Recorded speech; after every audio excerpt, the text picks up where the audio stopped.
Notons tout de suite que l'on ne peut calculer une fonction génératrice d'une variable aléatoire discrète que si ces valeurs prises sont des entiers naturels. Pas forcément tous les entiers naturels, mais que les valeurs prises ne sont que des entiers naturels. Pour calculer Gx de t, il y a deux situations. Première situation, vous connaissez la loi de grand X, auquel cas, vous pouvez calculer la fonction génératrice de X en utilisant sa définition, qui est l'espérance de t puissance X. Et comme t puissance X est une fonction de X, je peux calculer son espérance à partir de la connaissance de la loi de grand X. Rappelons que la connaissance de la loi de grand X permet non seulement de calculer l'espérance de grand X, mais aussi l'espérance de toute variable aléatoire qui est fonction de grand X. Et c'est cela que nous allons appliquer pour pouvoir calculer la fonction génératrice d'une variable aléatoire grand X à partir de la connaissance de la loi de grand X. Premier exemple, je souhaite écrire la fonction génératrice d'une variable aléatoire qui suit la loi uniforme sur l'ensemble fini d'entiers 2, 4, 5, 7, 8. Pour cela, je prends la définition de la fonction génératrice de grand X.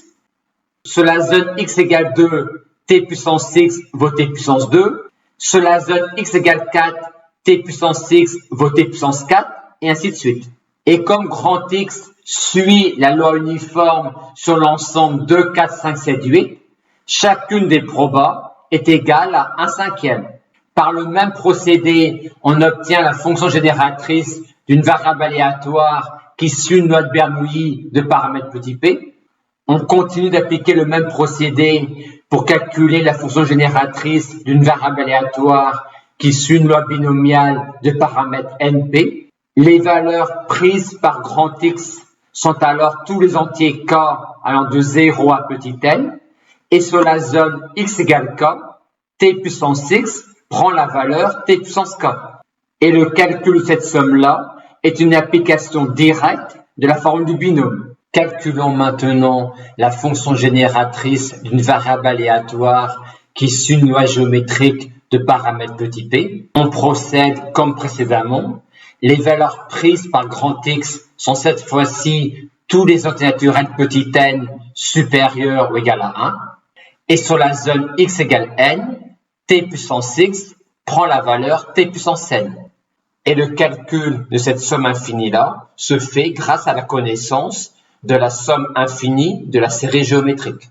Bien noter que la fonction génératrice d'une variable aléatoire qui suit une loi géométrique de paramètre petit p n'est définie que pour les réels t qui vérifient valeur absolue de qt strictement plus petit que 1.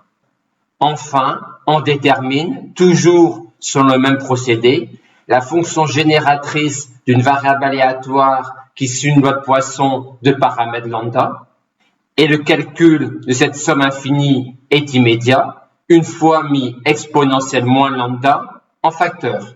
Et comme on peut parler de cette somme infinie-là pour tout réel t, la fonction génératrice de grand X est cette fois-ci définie pour tout réel t.